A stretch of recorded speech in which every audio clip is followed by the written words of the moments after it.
Hello, everyone. Welcome back to our today's episode of InsurTech Business Series. Hi, Damola. Yeah, I've been good. Thank you for asking. And you?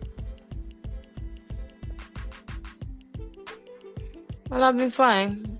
We still have work to do, but overall, I'm good. And thank God now that they've uplifted some of the ban and people are able to commute as they used to, except this time with caution. Yeah. I mean, things are really getting back to normal. It's almost like right in Lagos. It's almost like we never had. There's no corona.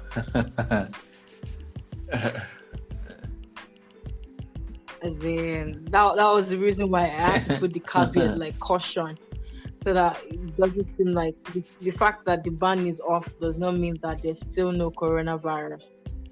So it's just important for us to, like we owe ourselves that duty of care. Yeah. And this is our 10th episode. Wow. Amazing. Exactly. But this one is actually quite, unique because this is a female coming on to our podcast. We've been having several interaction with male, and like this is just a twist to it. Like, so it doesn't seem like the entire industry is filled with just guys. I'm happy about this. I'm really excited. I mean, I'm a female, so it's interesting to actually have these conversations with people who are female that have been in the industry long enough, to give us their own perspective, their views from a feminine point of view. I don't know if that's correct, but yeah, that's my own excitement. Yeah, it's going to be interesting, listening to Mrs. Abimbola Onokomaya, who is the MD of Big Thrust Insurance Brokers Limited, and she doubles as well as the Vice President of the Professional Insurance Ladies Association, PILA.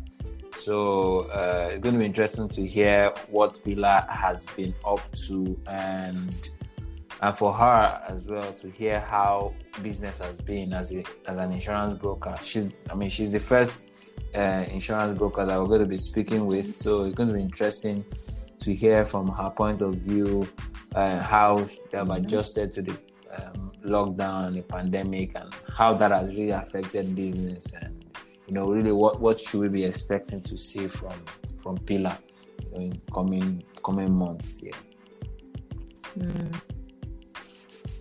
I mean, it's important because I really, if I'm in the industry, I really want to know what PILA has to offer to a female like me, with an all-female group. Like, why would I be interested in joining the association? But it's a good one. Yes. So we'll be having her on the program right after the break. Stay tuned.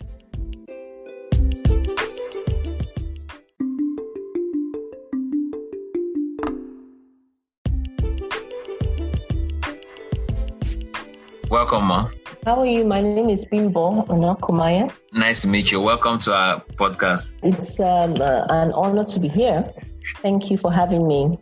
Great. We're looking forward to a very interesting conversation. And so to start off, for people that are getting to hear this name for the first time, so who is Abimbola Onokomaya? Well, first and foremost, I'm female. I hope you can hear that from my voice.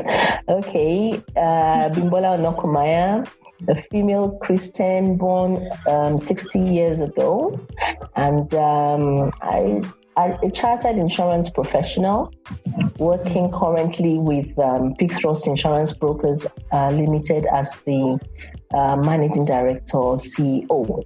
That's the short brief about myself. Great. Something else that you want to hear. That's the perfect one. And one thing that just jumps to my mind is the number that you mentioned, 60. How does it feel to be as young as 60? It doesn't even feel any different. It just makes me look at things and decide that, now that I'm 60, I definitely have to take some specific decisions about going slowly. Because if you're not careful, you just keep on at it. Since there's basically no difference in your physique, no difference in your outlook, so you just keep at it. So it's like I'm thinking, okay, I'm going to have to strategize and make sure that I go much slowly. As other things, that's the only thing I think. And it's going to have to be a very, very conscious decision. I don't really feel any difference. Yeah. I was going to ask, since you celebrated your 60 years, which congratulations. I think congratulations is like the best way to discuss it. But I was going to ask, like, what exactly you would advise, some of us that are upcoming, aside from life in the industry and all of that, like, what exactly would you advise some of us that are still dragging our luggages from behind? It's a very serious issue, actually, because for all you know, one day leads to 1 week, leads to 1 month, leads to 1 year, and before you say Jack Robinson, you're 60. So I think that it is important that you actually strategize. God granting grace, God granting life. You have to have some specific goals that you want to achieve. Now, even if you don't eventually achieve exactly what you had in mind to do, you wouldn't be too far from it. It's completely different from if you're drifting. If you're drifting, there's a time to drift in life. For example, you were born to a certain set of parents, they sent you to this primary school, from there to this secondary school. But by the time you start getting to university level, no more drifting. Have some strategic things in mind that you want to do, you want to achieve, and go for it.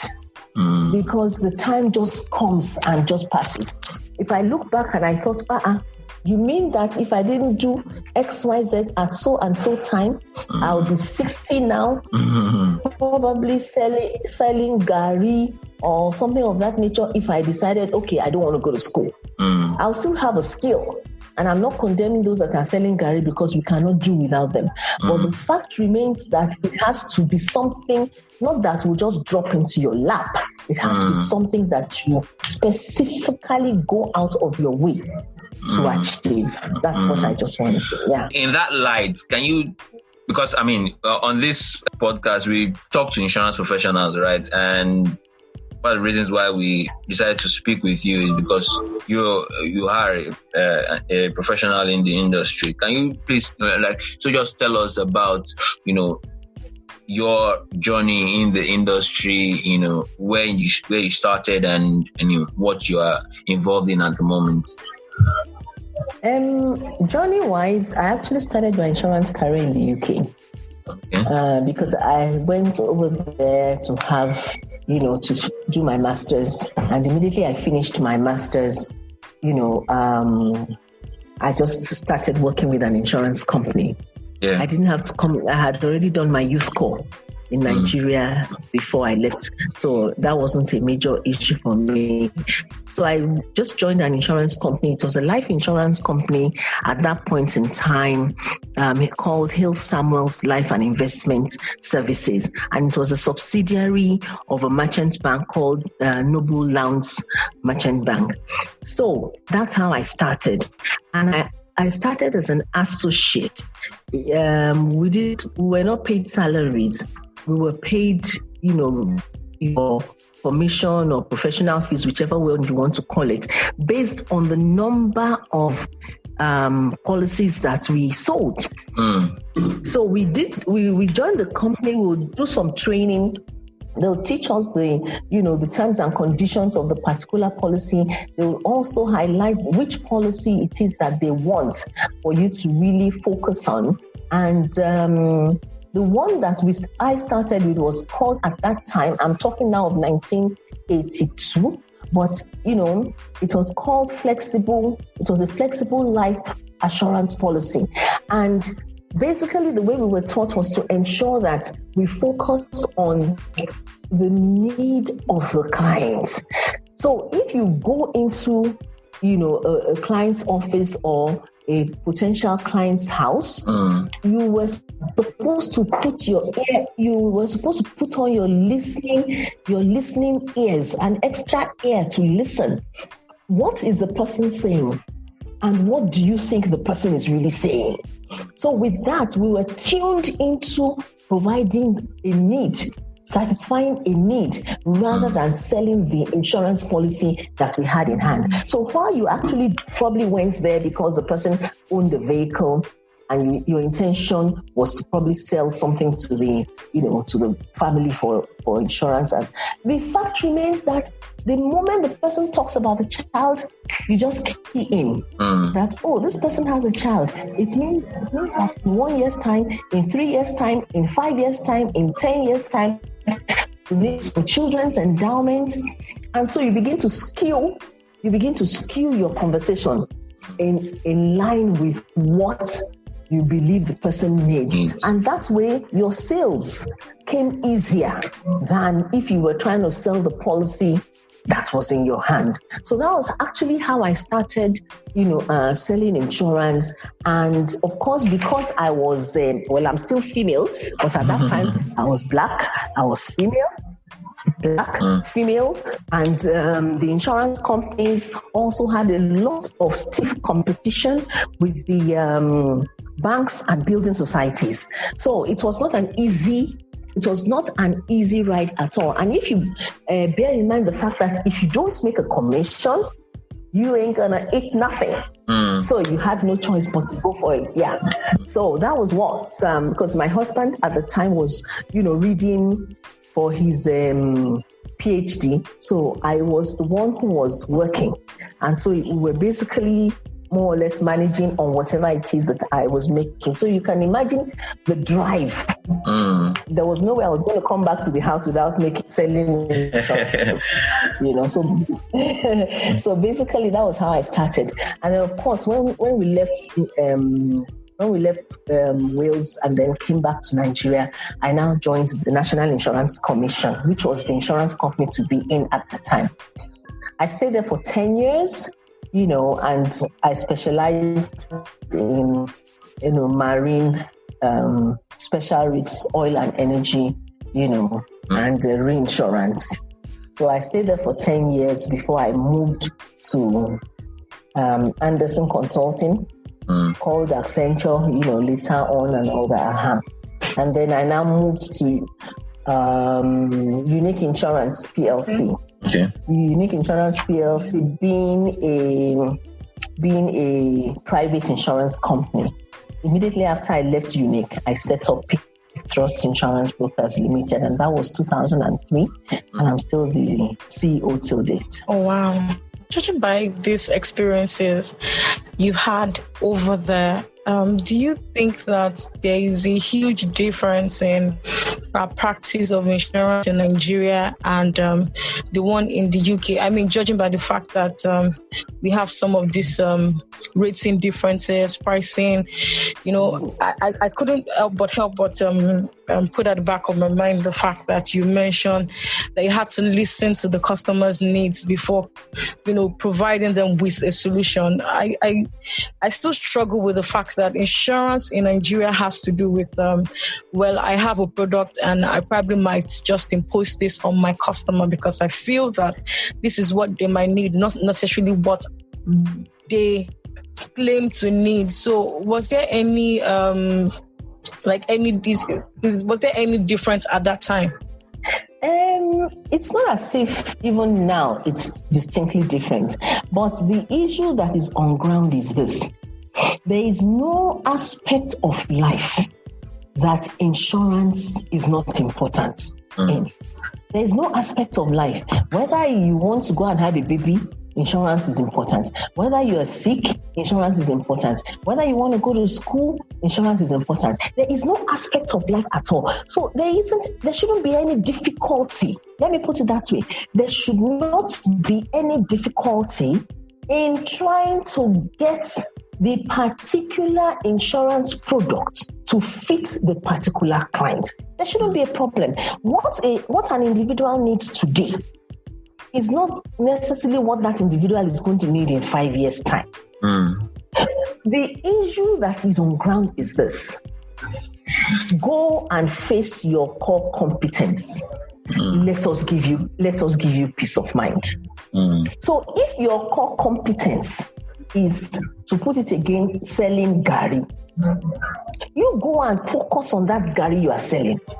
And let me, as an insurance professional, provide you with the peace of mind that you require to be able to sell your garri effectively. How do you sell it? From the beginning to the end of the sale of garri, it includes planting of the cassava. So agric insurance comes into place. It includes transportation, going to the farm back and forth. So goods in transit will come into place. If you are the owner of your vehicle, it will include motor vehicle insurance, even if it is third party, to at least ensure that anything that happens, your third party is covered. Then it includes also a projection for the sales of your cassava, transporting, making it into garri, and then getting it out to the market. Every single aspect of anybody's life needs insurance. So we should not actually be finding it difficult to sell. There is a distinct difference between us not having a solution and trying to coin a solution. We already have the solution. The solution is already on ground. The issue is put the round peg, to fit the round hole. But if somebody needs A, then you are now trying to sell the person B. That is where the challenge comes. So I don't really see the problem that we have at all. Even the rating structure. Yes, we actually, will I say, imbibe some of the ratings from the UK market. But even the UK market is very, very flexible. The most important thing is that the rates which you are going to apply to any of the insurances that you're trying to provide should fit the risk that is being borne. And there's nothing cast in concrete. The rates can be malleable and also profitable for the insurance companies. So the issue that I see in the Nigerian market is more an issue of the awareness of insurance and the way and manner in which you should not even be thinking of doing without insurance. It should not be a product that should be on the back burner. It's not until the high rise, catches fire at Tinubu Square. Then everybody will start saying, was there insurance? No, it should not even be a secondary issue. It should be on the front burner. You see? So I'm thinking to myself that we have quite a bit of work to do. I can assure you of that. But a lot of our insurance organizations and insurance statutory organizations have really, they are rising up to the task. Between the NIA, which is the National Insurance Association, and Nigerian Council of Registered Insurance Brokers, to the PILA, which is the Professional Insurance Leaders Association, to ILAN, which is the Lost Stars Association, every single person is now, and then of course the underwriters themselves, and then the reinsurance. Everybody is now very, very conscious of the fact that insurance is a necessity, and we're really doing our best, the little we can, in each of these various bodies to make the Nigerian public aware of the need. Yeah, thank you very much for that. And I mean, it's a good way to link up to our next question. When you talk about all of the statutory bodies and stakeholders in the industry, and I know that you are part of the new leadership for PILA, PILA being the Professional Insurance Ladies of Association in Nigeria. And can you tell us a bit about what PILA looks to achieve, going forward, especially with your own administration?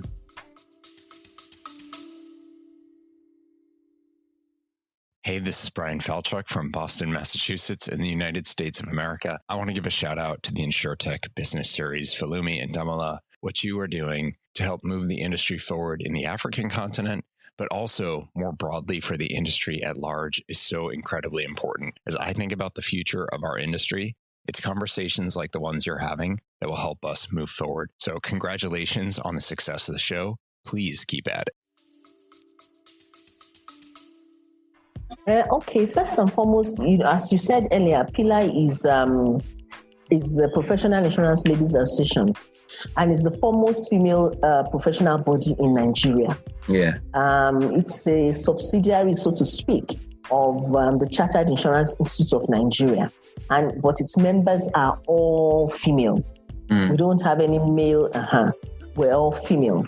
And we're all female professionals. In other words, you have to be either already a chartered insurance, a chartered insurer. In other words, you have your associate of Chartered Insurance Institute of Nigeria, or you have your associate of the Chartered Insurance Institute done, or you are a fellow, any of those two bodies, as the case may be. Now, basically, the idea is to ensure that the professional women have a body with which they can relate, within which they can network, they can also train, and then, of course, there's mentoring.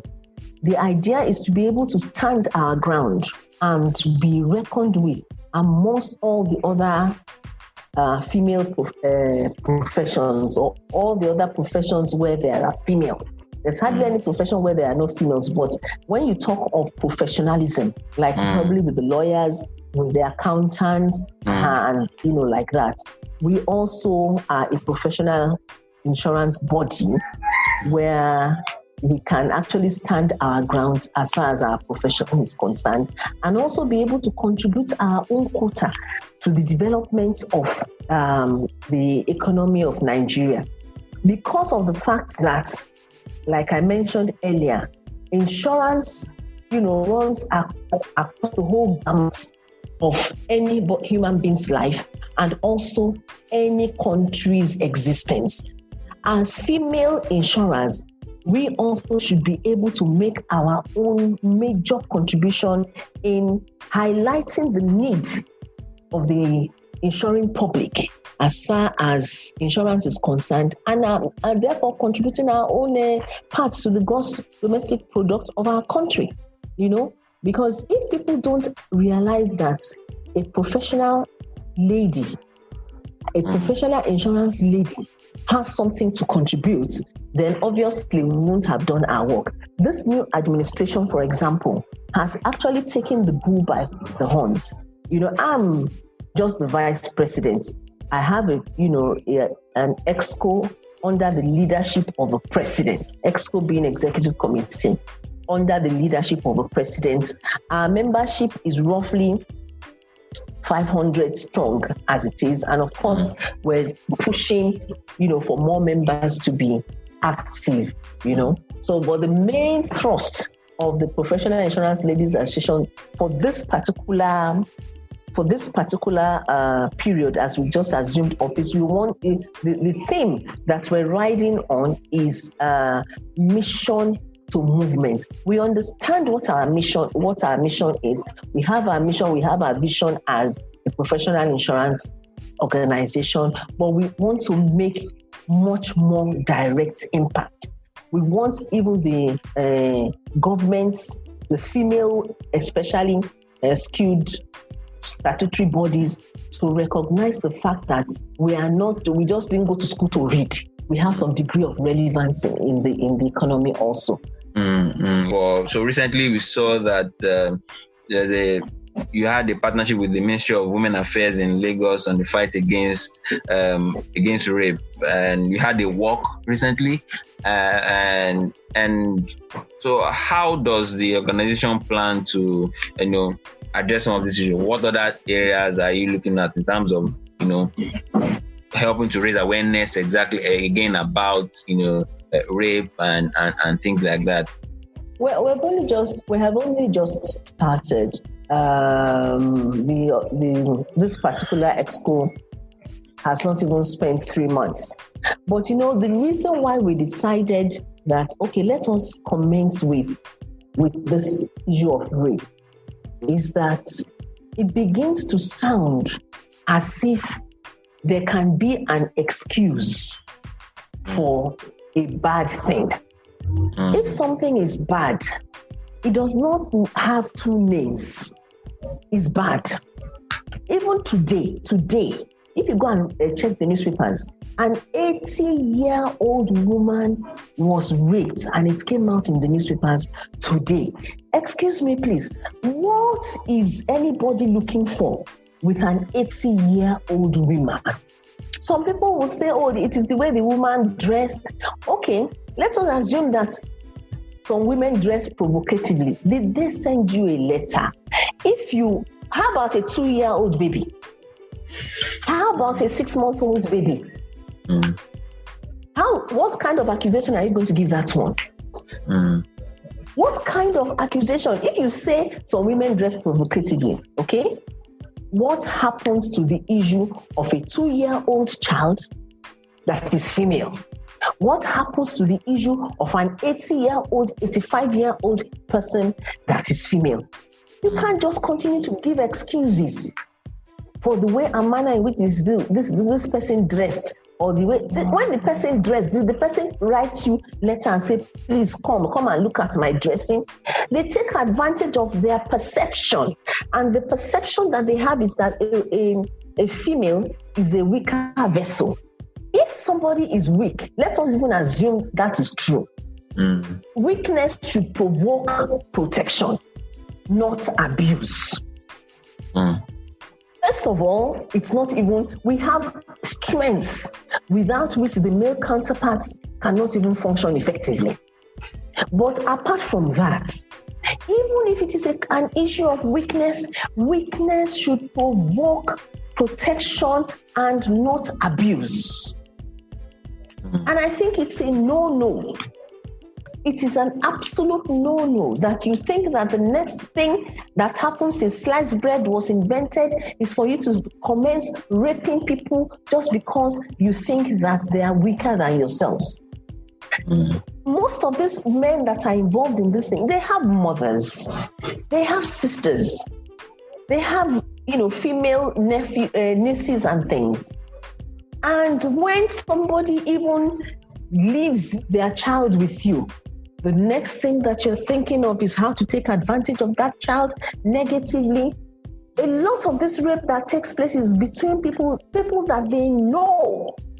They are not strangers, either uncles or cousins or, just taking advantage. And I think that the law is, this is my personal opinion now, that the law is a little bit too lenient.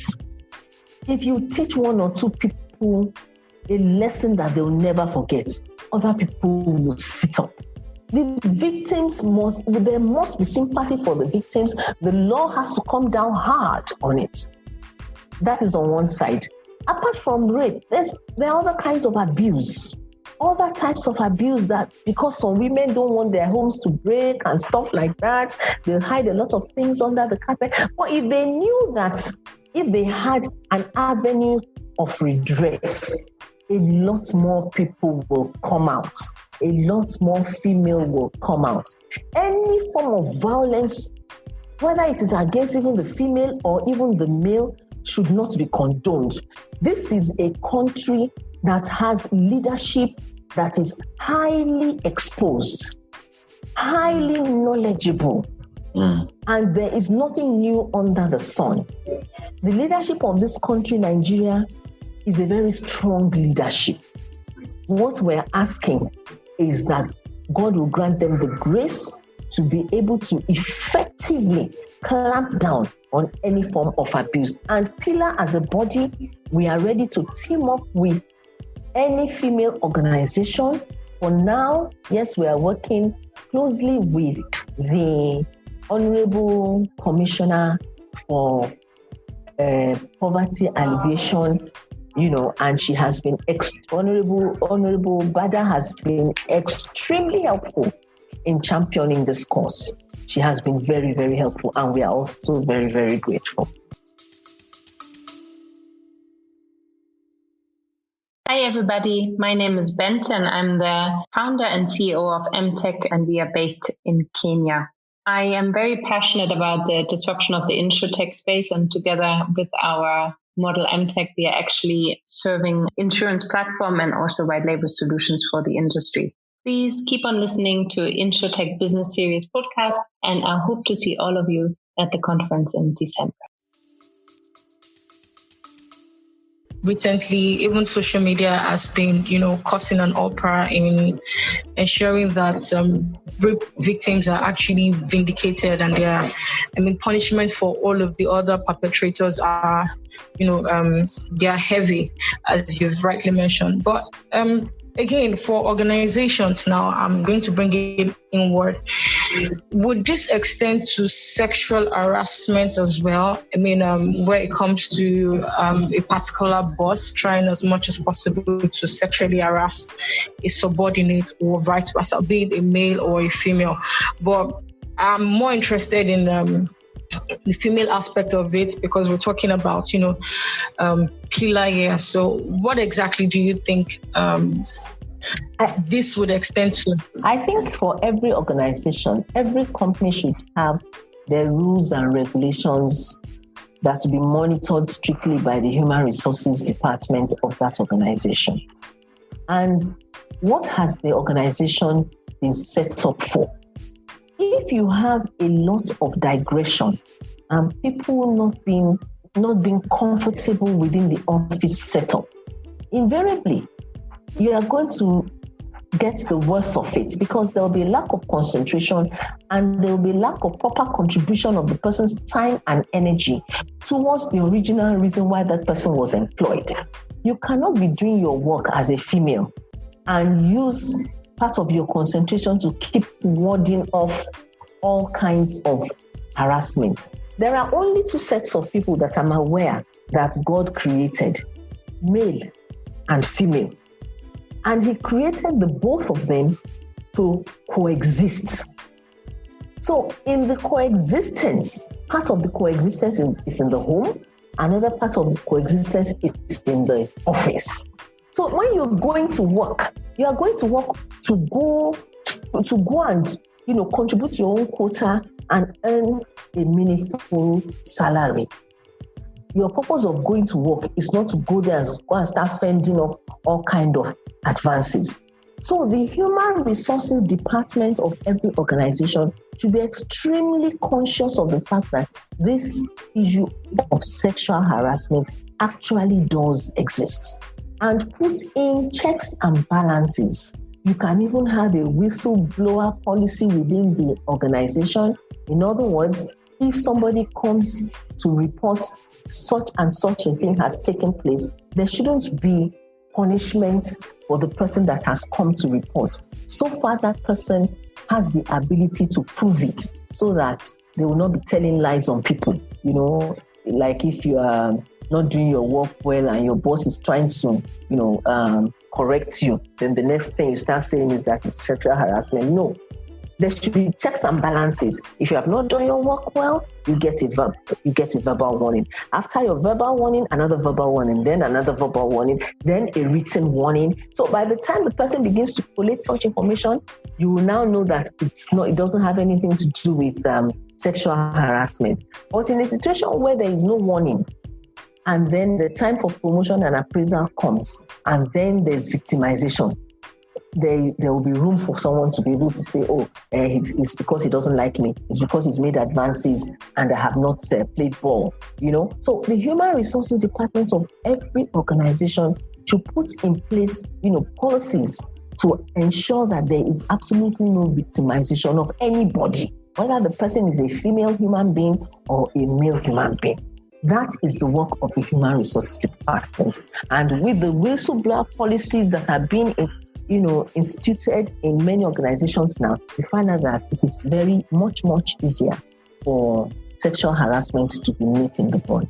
From your own perspective now, for example, I listened to your conversation with my friend Dushima on our podcast, and I remember you mentioned that when the pandemic, the lockdown started and all, one thing that stuck out for me was that you were able to keep renewals and engagement with your customers up and consistent.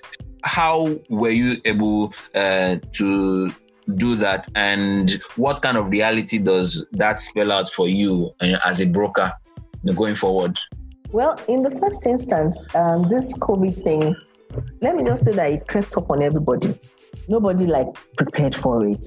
But because ordinarily, whenever you have to renew your policies, you're supposed to give your clients enough notice. Some of the insurances, sometimes 1 month's notice, sometimes 1.5 to 2 months notice. So obviously, the pandemic thing, the lockdown thing started around March. So unless that client was not intending to pay the premiums before, if the person was intending to pay the premiums, if something commences in March, by April, the premiums should, let me emphasize, should have been, almost ready to be paid anyway. So what we did was to just ensure we have the normal schedule of transactions with which we used to report all our transactions to our supervisor, that is to the National Insurance Commission. Yeah. So basically what we do is just do our normal renewal notices, but because we couldn't now visit, there was, the fallout was on the data. In other words, there was much more in terms of phone calls, in terms of, sending WhatsApp messages, sending text messages and all that. So that was what chopped a lot of the money this time around. But the money you saved on petrol and moving up and down on the streets of Lagos or Ibadan, wherever your offices are, we used quite a bit of it on data. But the idea was to just ensure that you kept on, getting involved with your clients, asking for their safety primarily anyway, because that COVID thing is one kind. It's a very odd disease. Unlike the case of Ebola, it's very swift to catch on. So attempting to even keep on, with your clients, asking after their safety shows that you have some additional care for them, completely different from the insurance that they're doing with you and through you. Yeah. So as far as I was concerned, as a matter of fact, funny enough, we even still had some new businesses. That's funny, I was expecting that, staying at home, one would not, but we did have new businesses. People that probably knew about you before and they needed to do some things, marine insurance in particular. Yeah, we did have new businesses. Yeah, it's made us, sit on our toes and keep calling insurance company because we can't insure. We're just the intermediaries. Please, how far with our policy and how far with the rating? Okay, and so we now worked more in the sense that we didn't now close at 5 or 6 or 7. Sometimes by 8, I'm still, excuse me, please. Yeah, that kind of thing. So there was much more work to do. But more data was utilized, but we didn't lose any business by the special grace of God. Yeah. Okay, so now I'll be asking about Pillar. I know that most of what we really wanted to find out about the, professional body for ladies itself is to know, what exactly would you advise the industry to do in order to attract, female customers, female clients? I know that the banks are doing something. They keep finding ways to attract the female customer. And insurance company outside Nigeria, they found a way to create products that would attract the female gender. So what do you think can be done in this space, in this insurance industry? And it would be very good if a body like Pillar can actually drive that, because this would even create that, it will create a sense of belonging by other females, both in the industry and outside. Yeah, basically, we've already started. There are some insurance companies that have deliberately skewed some policies, making it more favorable to the ladies. Cornerstone Insurance, for example, they have a product. It's a motor vehicle product normally, but by virtue of the fact that they think that female are a little bit more careful when it comes to the issue of driving and being on the road, the rate which is applicable, I think it's called a pink policy or something of that nature. The rate applicable for the female is a softer rate than that applicable for others. I don't think that, as far as PILA is concerned, we have not yet started looking at those kinds of female-related skewed directly towards it. But one thing that we know is that as a professional organization, anything that's got to do with female only and children, like our children's endowment policies are policies which, we're looking to ensure that at least most families become conscious of the fact that if the breadwinner passes away, the children are not left, to the whims and caprices of one uncle or one auntie somewhere. In the days when we were growing up, if anything happened to the father who was, the breadwinner at the time, your mother would probably go and sell her gold and sell her earring and things. But now, even if you want to sell gold, you may not get anybody to buy it. It is the insurance company. Yeah, it's the insurance company that will, step in. So there are insurances that are skewed especially towards the children, where you can cash in the insurance policy maybe once every 3 years, 5 years. And because they're skewed towards the children, a lot of our female, are encouraged to take on such policies. That way, the education of your child, whether it's your girl child or your boy child, doesn't really matter. The education of your child is not left, just to the whim of anybody. Yes, that's one aspect of it. And the other aspect of it also is the fact that we're not encouraging, child abuse of any nature, like child hawking, of any nature. Thank God now that, there's a positive aspect of COVID where a lot of the parents are being compelled to help towards the education of the child physically. Yes. That's a positive aspect of COVID. Normally, you send them off to school. At the end of it, you just participate with the school run. But now, it also has encouraged a lot of bonding. And you are now able to see, one or two of the gaps in terms of your child's attention span. Whether your child has an attention deficit. You're able to see all those kind of things. So, as a professional organization, we are indeed encouraging our women to ensure that things that's got to do with, because when you educate a female child, you are basically educating the nation, the future of the country. That's how important it is for us. Because the girl child is the future mother. Yeah. If the man even goes out to work, a lot of even the work situation, how many families exist now without having both the male and female putting down something, financially. So, in terms of educating the girl child is a major priority, which we intend to harp on, as a female organization. It's very important to us, yes. All right. As regards talks around digitization and the COVID-19 and the pandemic and the lockdown and everything. When you were speaking earlier, you talked about how, things really had to change for your business, right? At Picturos, in terms of how you engage your customers and things like that. So talks around digitization, and this is something that we really struggle with currently in our industry here in Nigeria. I wanted to hear your thoughts as regards maybe what your company is doing personally, or maybe if what PILA wants to do in that regard, in terms of maybe upskilling members, or really how the women in the industry can make more impact in that area?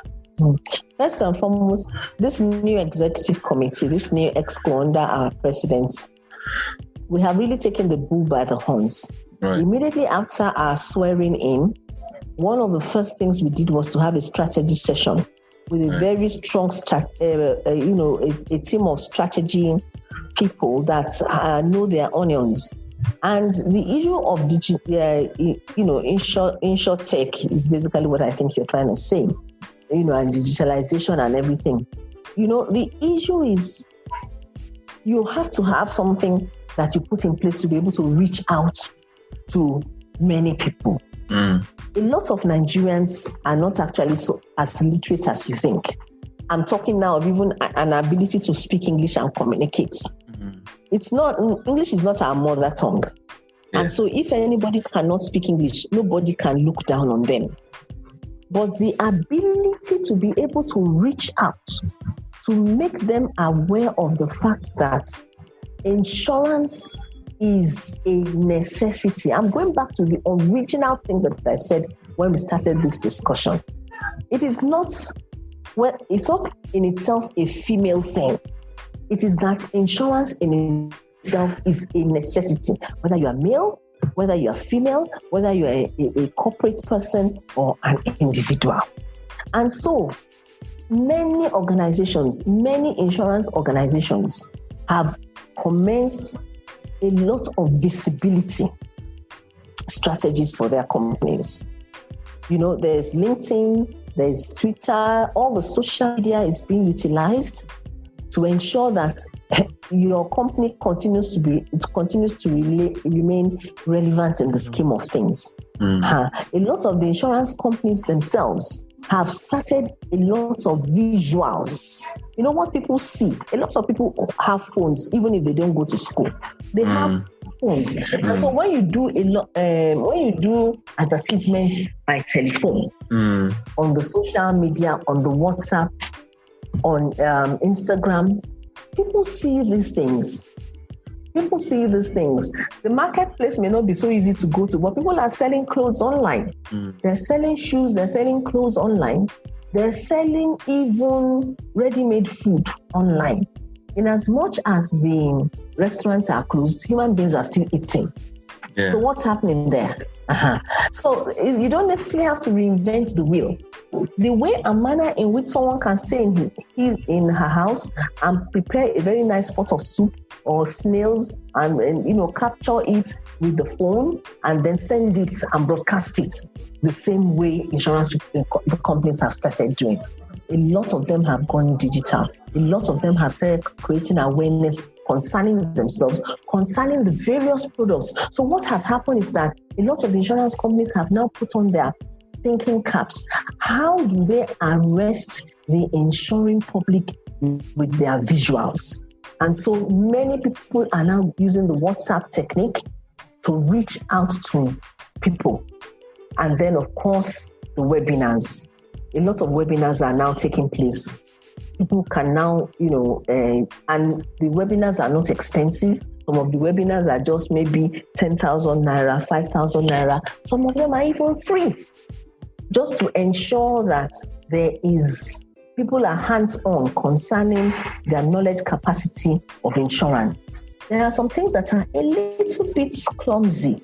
For example, inspections, So inspections of property are a little bit clumsy. But once you put on your mask, you put on your social distancing concept in your mind, you put on your mask, you put on your face shield, we're still doing, we even at Peak Trust, we even still conducted some inspections this week we're at. This week that is just ending. That is physically now, because when you want to insure somebody's property, you want to be sure of what you're capturing. Yeah. And you also want to be sure of the kinds of safety measures that are in those compounds or in here. Maybe they've got their fire extinguishers in place, whether they have proper exits if there's a fire and there's a lift, you cannot take the lift. You have to go out through another entrance. Yeah. So basically, we still conduct those things, but we are extremely careful to obey all the social distancing rules, and we haven't been any worse off for the COVID. Yeah. All right. That's amazing. So thank you very, very much. You really appreciate your time. We really enjoyed speaking with you, and we. And that's why you didn't know that the time was.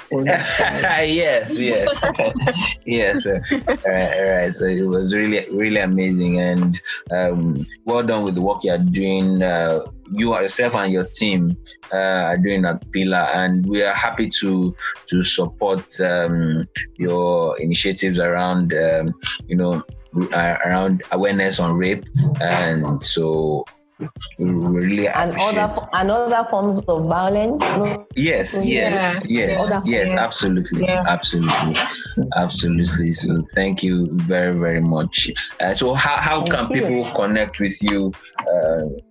LinkedIn or you should know the answer to that. You've been trying to get Yes, I have. I know the answer, but for people that are listening, so I don't want everybody to come to me. If you come to me, you pay. Yes, you can reach out to me on LinkedIn. That's one place where I'm a little bit active. My brand is also active on Instagram. But PicThrust Insurance Brokers as an organization, of course, we have our website, www.picthrust.com. All right. And then you can reach, once it's insurance related, you can reach out to me easily. And of course, on the LinkedIn is a very, very good place to reach. I mean, you can easily reach me. Yeah. All right. Especially people that might want to contribute to, fighting rape as well. Yes, and other forms. Yes, and other forms of social violence. You'll be shocked really at what some people are going through and covering up. Not because they feel like covering it up, but because they don't know the social recourse that they have to get redress. And it's important for people to realize that, some things that happen to some people, the victims are the ones that are supposed to be sympathized with. Yeah. They are the ones that are supposed to be sympathized with. Even child abuse, and when any sort of thing happens to a child, the child's mind is mad. Is mad for a long time, and it will take a lot of counseling, divine intervention prayers to get that child's mind skewed back properly. And it affects people's marriages. But they don't know that is what has affected them by virtue of the fact that probably whatever sort of child abuse took place maybe when they were 10 years old, 11, young age. So I think that our government, we're going to continue to encourage them. They shouldn't give up. They should put, all hands on deck to ensure that, people turn out well. When you have someone who is very sane, the person will be able to apply himself or herself to their work and will not be looking for other victims. Many people that have been victimized, if they are not straightened out, they themselves will victimize another person. And it now becomes a catch-22 situation. So, our psychologists, our medical people will continue to thank them for the work that they have done so far. Our government will continue to thank them for the work that they have done so far, and will also continue to encourage them, that they are going in the right direction by, discouraging any form of abuse. Right. So before we let you go, I just push to. So what about Pillar? So for people that are listening, for female professionals in the industry who are not yet part of Pillar and would want to be a part of Pillar, and maybe even people from other industries or even outside of the country who want to reach out to Pillar, maybe in partnership or whatever, how can they reach out to Pillar? And also, looking at the fact that yes, you're working with the government, at least in Lagos State, as regards rape and other types of violence against women. I mean, I don't have figures or instances of some of these things happening in the insurance industry, but maybe it's happening, and maybe some people out there, someone who is listening, might want to reach out, for some support or help, for Pillar. So how can they reach out? Yeah. First of all, we have our website. Secondly, we have where like a subsidiary, so to speak, of the Chartered Insurance Institute. You can always reach out, you can always write. And even if it's in terms of confidentiality, you can always reach out to any of the officers, any of the EXCO officers. We have our website, we have, our email addresses, which you can Google us and you can reach out to us very, very easily. All right. Very easily. Yeah, that's great. So thank you very much, Ma. Thank you very much. We really appreciate it. All right. Thank you. Yeah.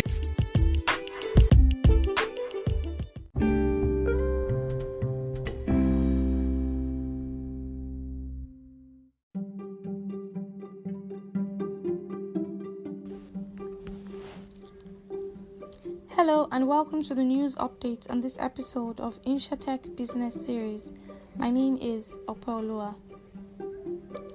Reps begin probe of alleged 180.9 million naira insurance breach. The House of Representatives Committee on Insurance and Actuarial on Tuesday commenced an investigation into the 180.9 million naira insurance premium allegedly paid for the failed Satellite 1 project, which was launched in 2011, as well as Satellite 1R, for which Nigeria obtained $500 million Chinese loans.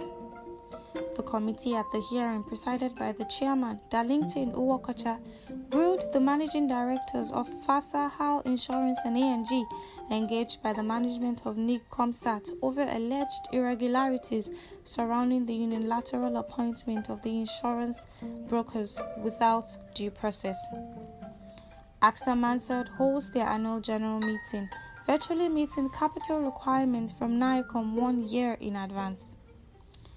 AXA Mansard Insurance PLC held their annual general meeting by proxy on Wednesday, July 29, 2020 at Lagos Oriental Hotel, Victoria Island, Lagos, and had only 20 people physically present in accordance with the COVID-19 guidelines and was live streamed to other shareholders, regulators, and stakeholders. The insurer in the financial year ended 31st of December 2019 and recorded a profit after tax growth of 17%, while the shareholders' fund for the group grew by 21%. WAPIC Insurance changes name to Coronation Insurance PLC and plans to be one of the top 3 insurers by 2023. The shareholders of WAPIC Insurance PLC have given the board of the insurer a go-ahead to change the company's name to Coronation Insurance PLC during its annual general meeting. The change, according to the company's chairman Mutiu Sumonu, is to enable the firm achieve set goals. Speaking of the company's 2019 performance, the MD/CEO Adeyinka Adekoya mentioned that even though they were only able to make marginal growth in gross written premium, the gains of the necessary expenses made will be seen as the strategic goal of the company is to be one of the top 3 life and non-life insurers in Nigeria by 2023. And that will be all for today's episode of the news segment. I remain Opeoluwa. Please do stay tuned. Thank you.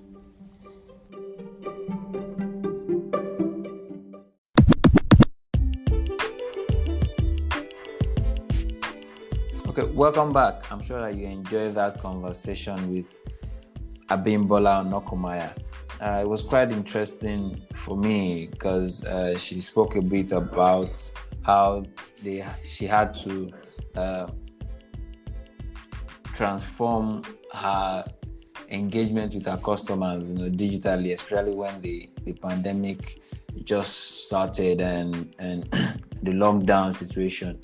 And being that she was able to make those transformations, it brought about some demands for them in terms of their working hours and money they spend on data. But at the end of the day, according to her, it kept premiums, coming in. So, and they even made new businesses. So it's quite interesting how profitable, engaging technology can be. And I mean, it's obvious. It's something that we have been having conversations around, before now. And this just tells you that the fact that you are engaging technology, substituting what you are doing before with technology, doesn't mean that there'll be reduction in performance or production.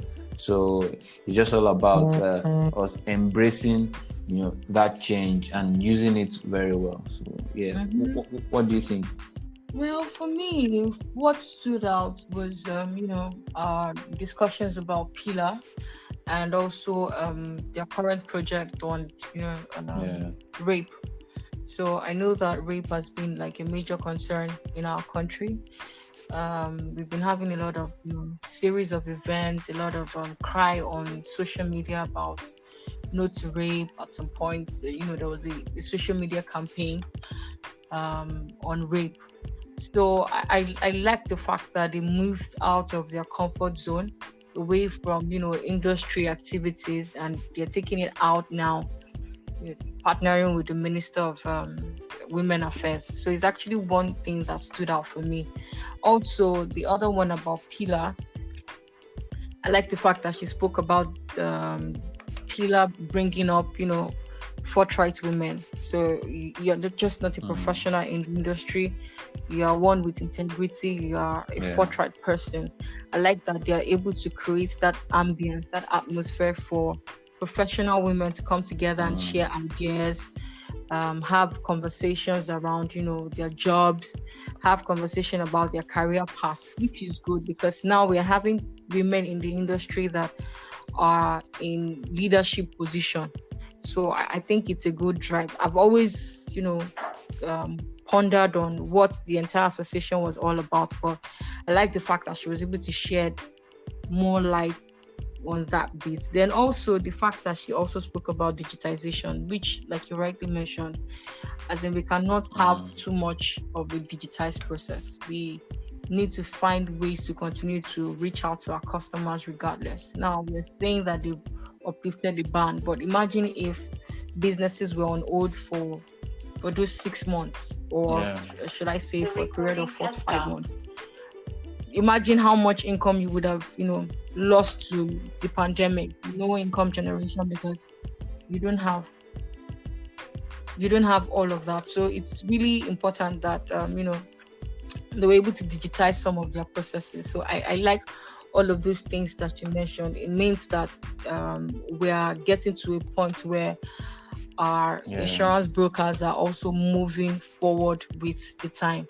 So they are not just sitting back and they are left behind. It's a good thing to know. That's very good. And so we also want to mention that, you mentioned about their works with the Ministry of Women Affairs in Lagos. Yes, and their work against rape.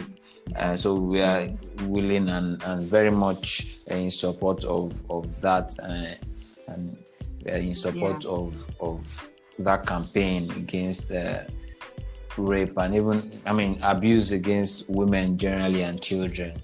Yes, so women need to be respected a lot more, and rape is a no-no. So kudos to Pillar on that one. Okay, so on that note, I want to say thank you to Abimbola Onokomaya for coming on the program. It was an exciting one, and thank you for gracing our 10th episode. It's quite interesting, and like we said, we'll definitely be engaging a lot more women from this episode on, and you don't want to miss the amazing women that we'll be bringing in. We have someone from Kenya who is coming on the program soon, and I'm sure that will be an interesting conversation as well. Thank you very much. Thank you very much for paying attention. And on this note, we say bye-bye. Have a great one. Yeah.